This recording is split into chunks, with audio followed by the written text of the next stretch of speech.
Maithili express की शानदार प्रस्तुति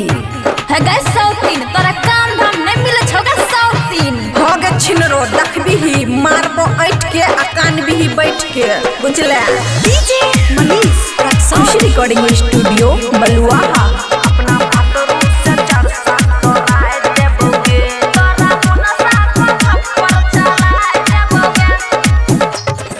हे गे मन के सब बढ़ल सौती की कहले हम छुराए देबोगे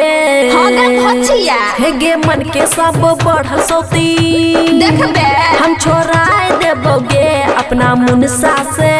अपना सैया से चरसा तोराए देबोगे अपना भतरू से चरसा तोराए देबोगे हे गे ससुर भसुर के सब लाज सई खाऊ की हम हटाए देबोगे हो गे बेला जिया हे गे ससुर भसुर के सब लाज हम हटाए देबोगे तोरा मुनसा थप्पड़ चलाए देबोगे तोरा भतरू थप्पड़ चलाए देबोगे मिक्स बाय अमन अक्के तोरा भतरू थप्पड़ चलाए देबोगे हे गे केह नहीं जानो छौ छिनरिया रोजे घूमै छी हटिया बजरिया हे गे केह नहीं जानो छौ छिनरिया रोजे घूमै छी हटिया बजरिया खुशी रिकॉर्डिंग स्टूडियो बलुआहा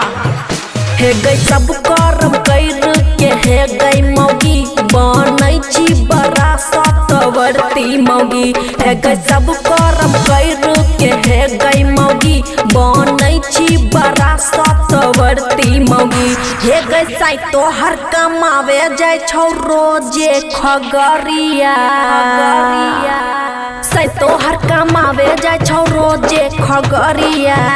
हे गे बन के तू घूमै छी छिनरिया रोज करै छी हटिया बजरिया हे गे बन के तू घूमै छी छिनरिया रोज करै छी हटिया बजरिया हे गे सब दिन के ऐठल तोहर अच्छा हम छोड़ाए देबोगे आने सब दिन के ऐठल तोहर हमहू नहीं छोड़बो हम छोड़ाए देबोगे तोरा मुनसा तोरा भतरू थप्पड़ चलाए देबोगे अपना मुनसा से चरसा तोराए देबोगे खुशी रिकॉर्डिंग स्टूडियो बलुआहा।